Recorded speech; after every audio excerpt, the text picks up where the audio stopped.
Rebienvenue à notre chaîne YouTube. Mon nom est Max. Cette vidéo porte exclusivement sur le plan d'action MBTI.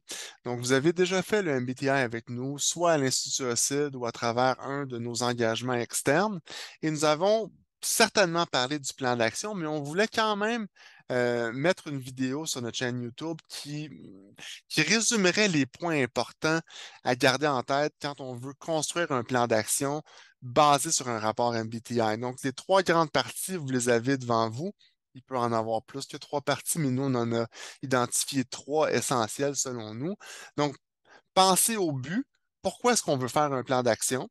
Ensuite, pensez à quel genre de ressources on va avoir besoin pour mener à terme notre plan d'action. Donc, en termes de feedback, en termes de support, je vais expliquer ça un peu plus longuement dans quelques minutes.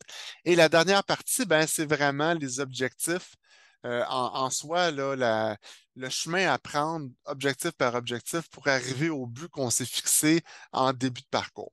Donc, je vais expliquer ce que les trois veulent dire, mais avant d'y aller, juste mentionner quelque chose que je vais revisiter à quelques reprises pendant la vidéo.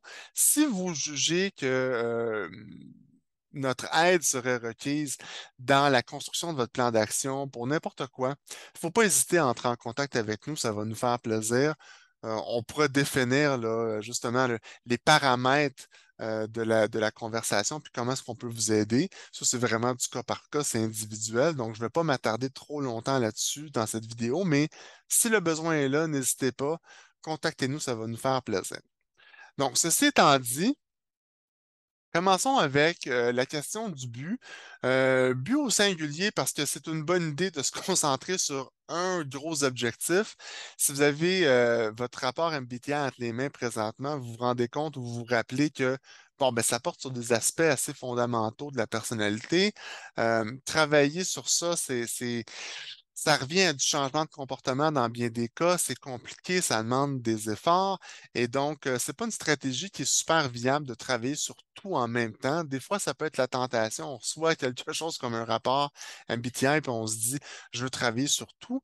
C'est pas la stratégie viable qu'on peut penser. Donc, pour cette raison, on suggère de travailler sur un but ou au maximum là, sur deux buts, là, mais vraiment, on privilégie l'idée de travailler sur un but. Et donc, la première question à laquelle il faut répondre, c'est qu'est-ce qu'on veut accomplir? C'est quoi, là? Pourquoi je veux faire un plan d'action? Si on se rapporte au rapport MBTI, il peut y avoir différentes manières de répondre à cette question-là.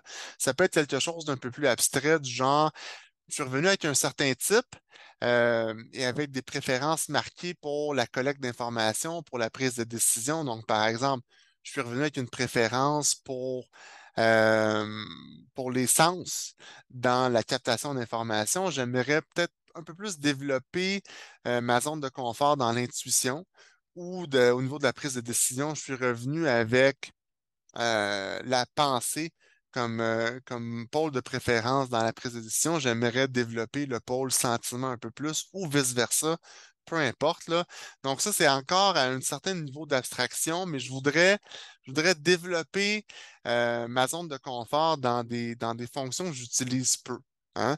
Et ça, peu importe le rapport que vous avez eu avec nous, que ce soit un rapport pour les organisations ou un rapport de type 2. Il y a une place dans ce rapport-là qui aborde les fonctions préférées et les fonctions les moins utilisées. Donc ça, c'est clairement une avenue qui est très, très porteuse, là. Si on veut développer un plan d'action, c'est une bonne manière de commencer avec ça. Mais il y a aussi d'autres manières, puis je vous donne un petit exemple très rapide. Peut-être que c'est plus basé sur des compétences spécifiques. Exemple, je reçois mon rapport, je passe à travers, puis ça me fait réfléchir à mon désir peut-être de travailler sur mon style de communication dans une perspective de résolution de conflits. Tout à fait légitime par ailleurs, puis ça peut être le but. Hein. Ça peut être ça le but de manière très générale, travailler sur cette compétence-là, travailler sur cet enjeu-là bien spécifique. Donc, ce qui vient par la suite, c'est penser aux bénéfices. Puis c'est un petit peu là, le cousin de la première question, dans le sens il faut que vous déterminiez en quoi c'est bénéfique pour vous de travailler sur ça. Donc, ça peut sembler contre-intuitif dans une vidéo sur un plan d'action de dire ça, là, mais si vous n'y voyez pas beaucoup de bénéfices, les chances que vous soyez motivé à mettre les efforts nécessaires pour accomplir votre but sont plus minces, disons-le. Donc, c'est une bonne idée de contre-valider un peu votre but en déterminant c'est quoi les bénéfices. Pourquoi est-ce que vous le faites? Ça peut être ça peut être des bénéfices d'ordre personnel, des bénéfices d'ordre professionnel, ça peut être les deux. Il n'y a pas de bonne réponse à ça. Ce qu'il faut, c'est que vous y voyez quelque chose de tangible, quelque chose de significatif pour vous, qui va vous donner la motivation de travailler pour accomplir votre but. Ensuite, on va commencer à penser aux priorités. Parce que malheureusement, on n'a pas une quantité de temps illimité dans une journée. Puis, on a par contre une quantité illimitée de tâches à accomplir, de rendez-vous, de tout ce que vous voulez. Donc, ça nous force à prioriser un peu plus.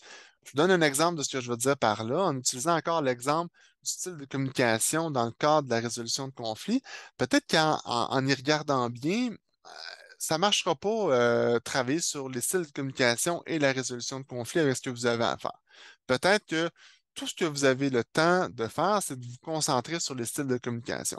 Puis vous penserez à la résolution de conflits un peu plus tard et c'est tout à fait légitime. Donc, c'est une manière un peu là, de raffiner votre but, raffiner ce que vous voulez accomplir en prenant en considération tout ce que vous avez à faire. Puis ça, on va encore plus travailler là-dessus quand on va arriver aux objectifs SMART, mais c'est déjà là, une manière d'utiliser un entonnoir un petit peu, là, puis être un peu plus spécifique dans ce que vous voulez faire. Puis pas juste ce que vous voulez faire, mais ce que vous pouvez faire de manière réaliste, avec le temps que vous avez, avec les obligations que vous avez. Donc ça, cette partie-là, elle est importante.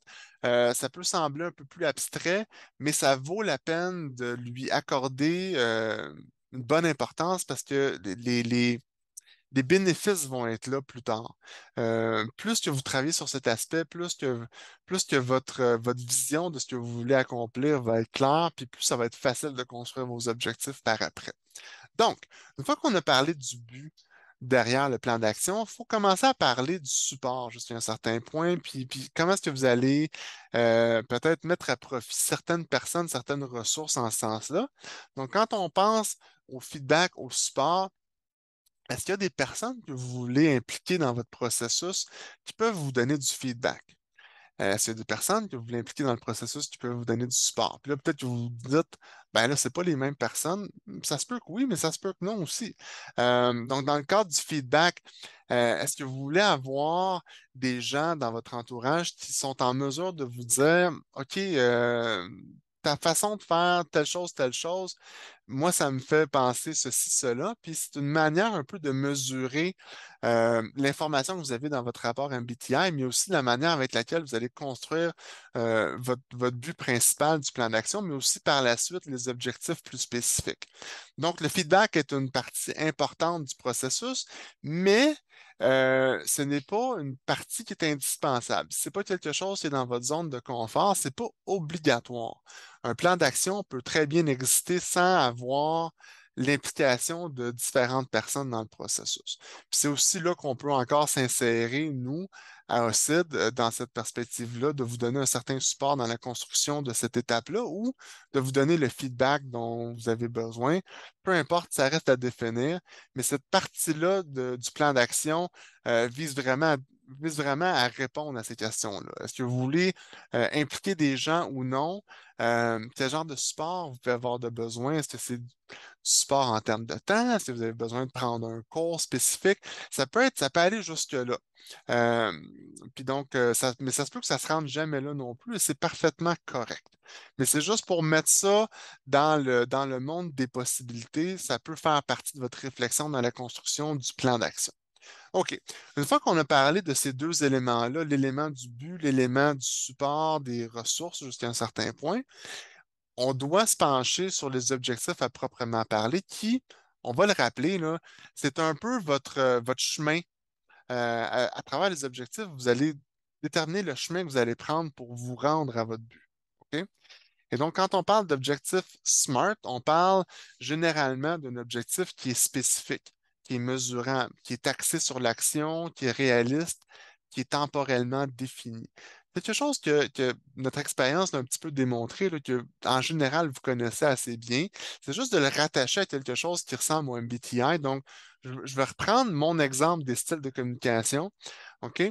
Euh, qui est encore un but assez large, il faut le briser en objectifs un peu plus spécifiques.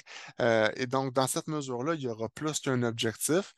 Probablement pas une douzaine non plus, mais quelques-uns certainement. Puis pour vous donner comme une idée de ce à quoi un objectif SMART pourrait ressembler quand on veut travailler sur le style de communication, ben, peut-être qu'on peut penser à quelque chose du genre, j'aimerais approcher des situations de meeting différemment. Hein, j'aimerais explorer différentes façons d'approcher un meeting par rapport à mon style de communication. Puis là, ça va être informé par le rapport que vous avez obtenu.